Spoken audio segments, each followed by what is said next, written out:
আল্লাহ আমাদের সৃষ্টি করছে, আর তুই আল্লাহর সাথে মানুষের তুলনা করিস? আমরা যেটা শিখেছি হেইডা কর। হ্যাঁ, আল্লাহই বল। আল্লাহই যেহেতু বড়, তাইলে মনে মানুষের কথা শুনি কেন? হ্যাঁ, আল্লাহর কথা শোনা যায় না? আমরা তো আল্লাহর কথাই শুনি, মানুষের কথা শুনবো না। মিয়া, আপনি যদি আল্লাহর কথাই শোনেন, এই যে আপনি যে অসুস্থ হয়েছিলেন, ডক্টরের কাছে গেছিলেন, হে আপনাকে বলছে ইলিশ মাছ, পাঙ্গাস মাছ, তেলাপিয়া মাছ এটি খাওয়া যাবে না। আপনি তো খাওয়া বন্ধ করে দিয়েছেন। আমি 3 মাস ধরে এগুলো খানি না, থতমায় দেন না, টাকরায় দেন না।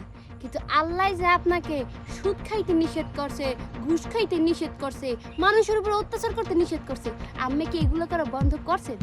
করেন নাই, তাহলে আল্লাহর কথা হলেন কেমনে?